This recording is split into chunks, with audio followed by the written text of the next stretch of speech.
Item Number SCP-3396, Containment Class Esoteric, Secondary Class Tiamat, Disruption Class Amida, Risk Class Critical. Strategic Conduct Protocols. Due to the rate of physical and metaphysical communicability presented by SCP-3396, complete containment is not attainable at this time. Exclusion Zone 3396, where SCP-3396's central nexus is located, is currently contested by multiple organizations, including the Global Occult Coalition, the Serpent's Hand, and the United States Unusual Incidents Unit, and as such has been declared a neutral demilitarized zone by mutual agreement to prevent global warfare and a lifted veil scenario.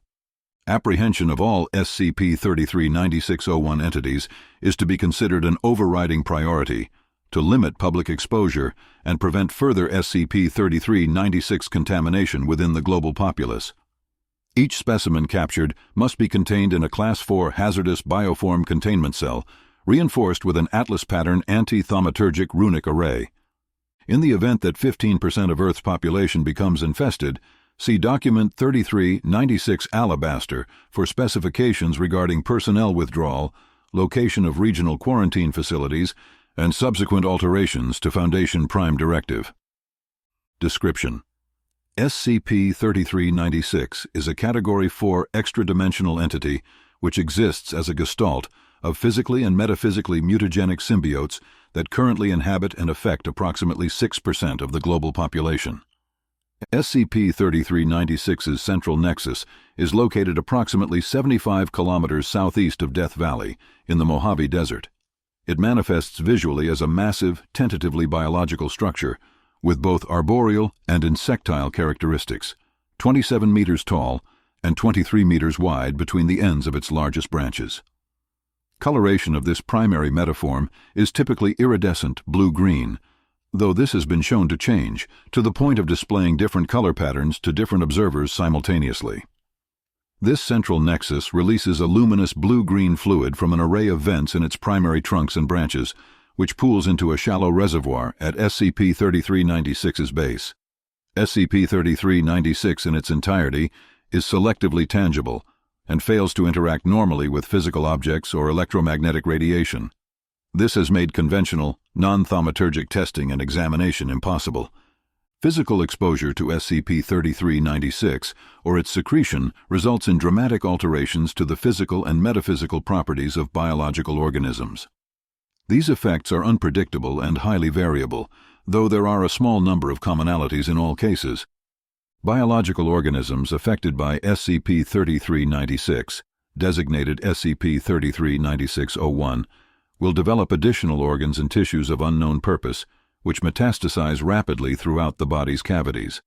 These tissues are luminous and blue-green in coloration and do not interact with physical matter or energy, as would be appropriate for a conventional substance, suggesting a primarily thaumaturgic or non-baryonic composition.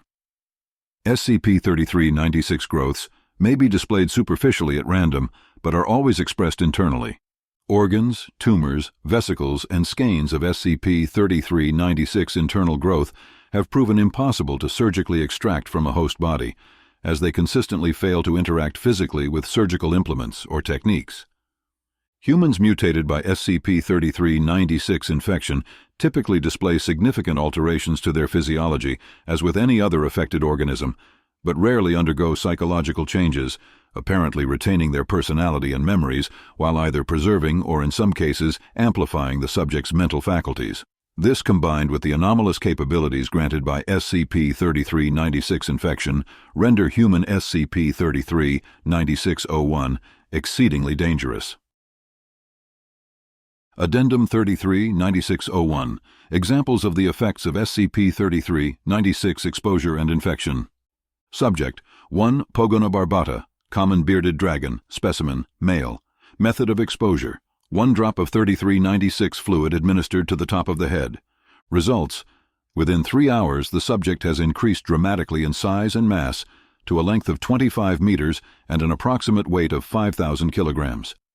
The specimen displays significant structural alterations, including widened limbs, a mottled and porous surface texture, and a multitude of large dorsal vents that continually release a mixture of spores and various toxic gases. The specimen becomes docile to the point of lethargy and does not react to physical examination.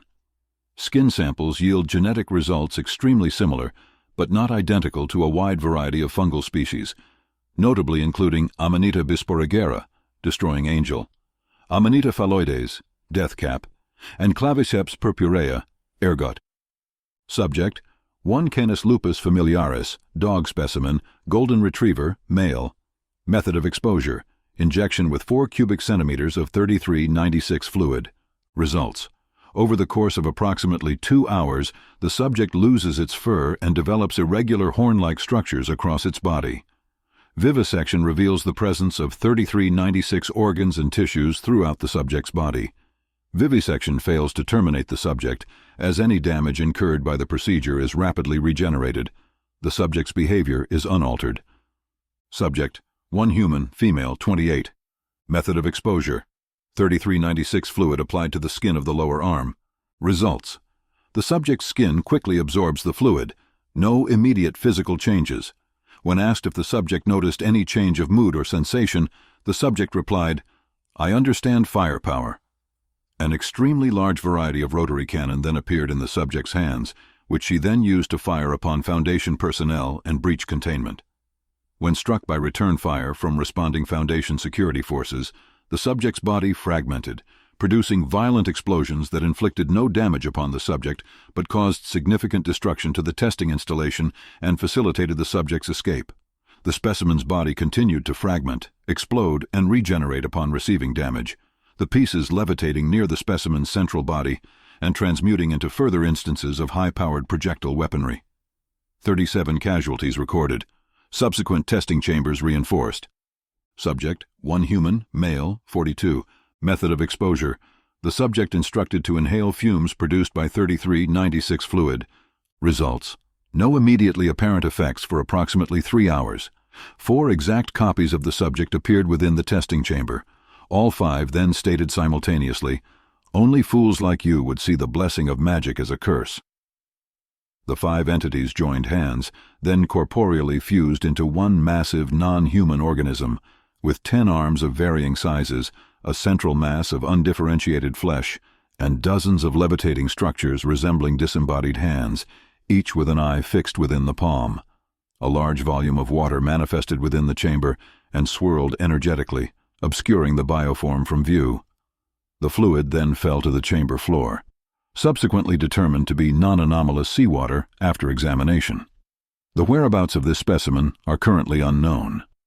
No observable pattern to the changes caused by SCP-3396 has been identified, and these alterations commonly result in anomalous properties and capabilities of considerable destructive power. These factors have resulted in numerous repeated SCP-3396-01 containment breaches despite continual containment cell reinforcement. While physical examination of SCP-3396 has proven impossible, thermic scanning has yielded a single tangible result. Rather than providing their standard conceptual energy and thermic potential readings, Foundation prototypic thermic scanners invariably alter their method of data return to provide the word "thrive" in a random language upon each scan. The significance of this is unknown. No method of communication with SCP-3396 has been devised, nor has any method of removing its influence been discovered thus far. State of engagement: SCP-3396 was located by chance during an archaeological dig. Each member of the research group present became an SCP-3396-01 instance, and each worked to completely uncover SCP-3396 in a matter of days. Foundation assets were not notified in time to prevent these infected from returning to major population centers, and as a result, SCP-3396 influence spread unchecked. Foundation containment efforts now center upon covertly locating and detaining all SCP-3396-01 instances, as well as establishing control of the central SCP-3396 site, which is actively disputed by a number of organizations and global powers. The advent of SCP-3396 has begun to exert unprecedented changes upon global society despite Foundation anti-intelligence initiatives. SCP-3396-01 instances not under containment have utilized their newfound anomalous abilities for a variety of purposes thus far, including murder, nonviolent crime, mass eradication of certain diseases, and public welfare initiatives. While the Foundation has maintained a semblance of control over global media and has thus far been able to limit public knowledge of SCP-3396-01 instances, SCP-3396 contamination continues. As a result, SCP-3396-01 have extended beyond the bounds of the Foundation's influence. Multiple groups of interest, including the Global Occult Coalition, Serpent's Hand, and others have secured SCP-3396-01 instances and have begun utilizing them to their own ends while deliberately facilitating further infection among their ranks. In the event that SCP-3396 escapes the bounds of Foundation control entirely and causes a projected TPK-class thaumaturgic proliferation scenario, Contingency 3396 Alabaster will take effect, and the Foundation will take necessary measures to ensure the safety of what humanity remains.